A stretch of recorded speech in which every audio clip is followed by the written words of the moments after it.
Hello, Rob here from Flanagan Homestead. It's Thursday, March 3rd, 2022. I just got home from teaching and I have here in these boxes 700 Nordmann firs for our planting this late winter, spring. This winter we already did a planting of noble firs. We did 1,500 plugs, which is, we'd like to do plugs in the fall and get that root growth. But we can't get Nordmann firs in plugs. So we were on a wait list because they were all taken up, but we were able to get 700 Nordmann firs, so we're going to go plant these. I know that I've had some other planting videos, but I'm going to take you along the process this year and maybe show a few different things and things that we didn't talk about, one of which was cost. And one of the things that's a little bit different this year is we normally get our trees from Brooks Tree Farm in Salem, Oregon, which is about an hour and 45-minute drive from my house where I'm sitting right now. Fortunately for me, my son's been going to college in Salem for a while, so when he comes home I have him come home on the weekend that we need trees. I pay him gas money a little bit more and he brings them home. This time he's going to the coast. Dang it, son. No, just kidding. For a friend's birthday, so we couldn't have him bring him home. So we're having, instead of driving over 3 hours there and back and paying for all that gas and everything, we had these paid to be shipped UPS in these boxes. So that's going to get added cost. I don't have the receipts right now. When I get the receipts, I'm going to show you the cost, the exact cost of the trees and the shipping, just so you can kind of figure out how those things go. One of the other things I didn't like about the fact that I had to have them shipped UPS is, it's supposed to be overnight, but you're not always sure. So we had them ship these on Wednesday. It is now Thursday, so they were taken out of the cooler on Wednesday. They're going to sit here Thursday, Friday, Saturday. I have a crew that was available on Sunday to come and help me plant these, so we're going to plant these on Sunday. So these are going to be out of the cooler longer than we would like. So, normally they want you to plant them within a day or two and then, and keep them cool. But fortunately, the weather is now, we're going to be in the low 30s overnight, and it's going to be maybe low 50s during the day. So they'll probably keep all right. Here, I'm going to keep them right out here on the porch because it's on the north side of the house. No sunshine will hit them. They'll stay in the shade all day long, and they should keep fine, and then we'll plant them. The other thing is, the boxes seal up really nice to keep the moisture and everything in, and it got torn up a little bit. I'm not appreciating that. Normally I don't care about the box, but it does keep them sealed in tighter, the right moisture content. So I'm going to keep this folded up. I'll just put the other box on top of it, and we'll keep them there until Sunday morning. And then I'll take you through the process of how we're going to plant our second planting of this winter. Normally, I like to get these done President's Weekend. Obviously, we're a week or two later than that, but this is still plenty early enough. So stick along. The next, you'll see us here in just a second, it'll be Sunday morning. So it's 8 o'clock Sunday morning. We're getting ready to plant. Here's the first box. I opened it up, but I'm not going to pull any trees out of this bag just yet because you can see they come in a sealed bag that keeps some moisture in it. I'm going to keep the bag in the box.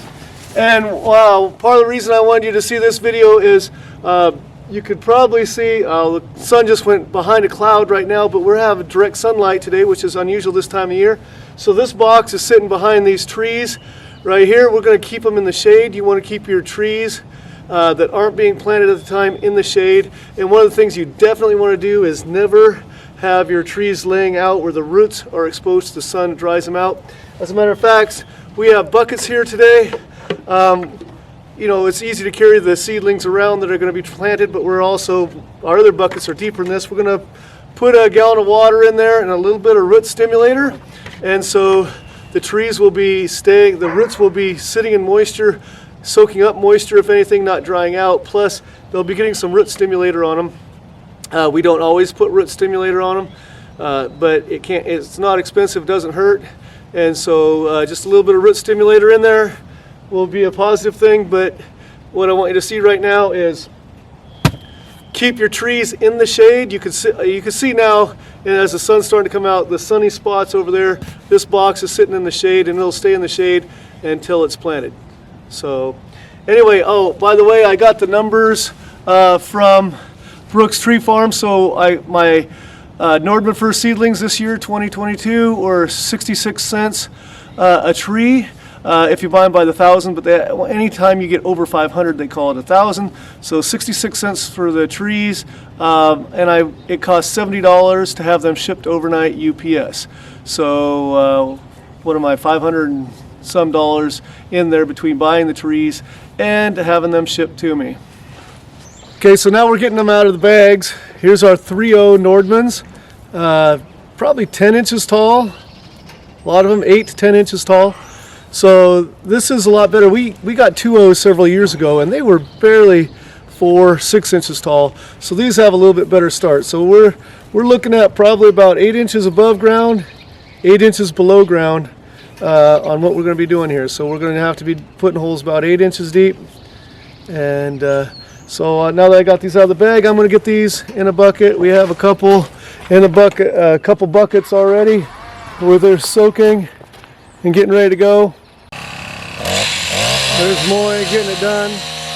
He's done a good job for us. Once again, you can plant these with a shovel, but we've liked tilling it up using the auger, because basically it tills our ground for us and makes the soil nice and soft. So we feel that the augering it in does a better job than just shovel planting. It looks like a bunch of molehills, just whole plant trees.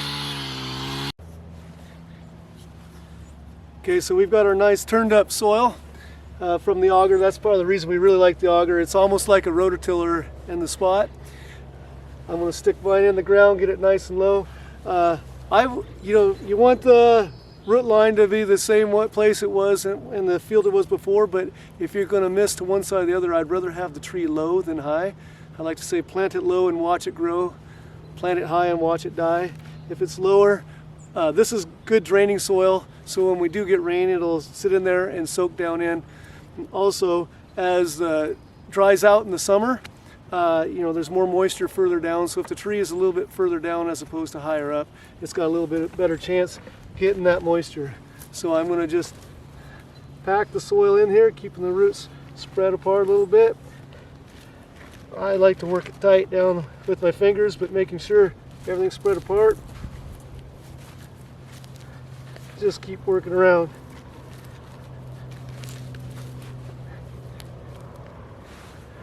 Jab it in there tight. I'll show you what Moy and Felipe are doing. We got Moy and Felipe helping us here today. These guys know how to do work.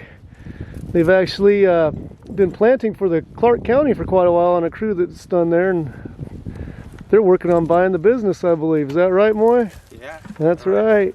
So anyway, they're going to be too rich to be planting for me here too much longer, but so Moy and Felipe have a little bit different technique than me, but it's basically the same thing with a slight different twist. Going to get the dirt, and instead of packing it down the way I do, pushing fingers in, he's going to take a shovel here, press everything in, make it tight that way. And then you don't want to have that hole where there's a gap there, so he always takes a scoop on the side, fills it in, stomps it down, and we're looking good.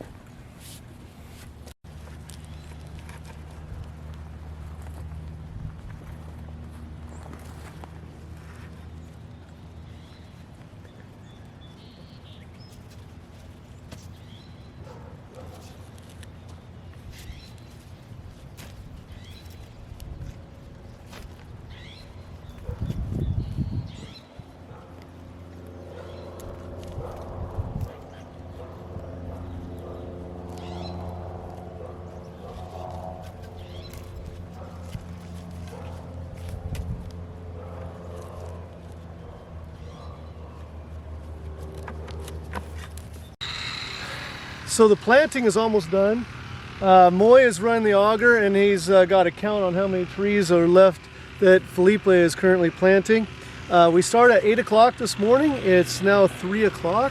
There was a lunch break in there, so we're at 7 hours to get our 700 trees in the ground. I had basically 2 guys doing it, And just to give you information, statistics. So we're at 66 cents a trees on these Nordmanns, $70 shipping to get it here. We're running an auger, 2 guys, 7 hours. It's going to be a little over 7 hours, 700 trees in the ground. You might ask, what do you pay these guys? Historically I've given people an hourly rate, but usually when we have these guys out, we just say, hey, this is the fee for the trees. So both of them are going to get, I believe we're going to send them away with $200 each for their 7 hours. So, but basically we told them it'll be $400 to get the 700 trees in the ground. So, looking at that rate, it's a little bit more than 50 cents a tree to get them in the ground. But as I get older and I've sold trees, it's worth it. So, one of the things people have made comment on there is, why don't you have an attachment? If you're going to use an auger, why don't you have an attachment on the back of your tractor and do that? And out in the open field that's behind the camera there, where we just planted a couple new acres, it's fine. We could we could put all 3,000 holes in the ground without running into anything. But when you get in this section over here where we have established trees that some have been harvested out and we're replacing, it's just not worth it to try to maneuver in and out, in and amongst the larger trees with a tractor. Plus there's other small ones in there that we'd be running over, so we didn't want to do that. So we just the man-operated auger, that's the way we go to turn up the ground. And like I said, we really like the auger because it's almost like a rototiller for a small spot. One thing that I'm frustrated with myself with is, there's a new area that we knew we wanted to plant. I'm standing in a hayfield here that we've been expanding into it, and we didn't get a kill in the, beforehand. And if I was smart and if I would remember, there's an area that we're going to plant the following spring or late winter, when the rains come in the fall, we would spray some herbicide and kill that. Then it's a lot easier to plant. Whether you're doing it with a shovel or an auger, it doesn't matter. If you've got this thick sod of this hayfield with nice deep roots, you try to break that up and plant Christmas trees in it, it's a pain in the rear. But if you kill this months before and give it a chance for it to die back and the roots to rot out, then the soil is much easier and the planting will go significantly easier. So try to plan ahead. If you know when you're going to plant, get a kill on that ground well in advance, and it makes the planting that much easier. So once again, thanks for joining me on the Flanagan Homestead, where Christmas trees are my business, teaching including horticulture is my job, and outdoor projects are my passion. We'll keep you updated on how all the trees we planted this year did. 1,500 nobles in the fall, 700 Nordmanns here in the late winter, and next year we'll be getting our grand firs replanted, and as well as some Dougs. So please like, subscribe, follow. There will be tons more Christmas tree stuff as we go.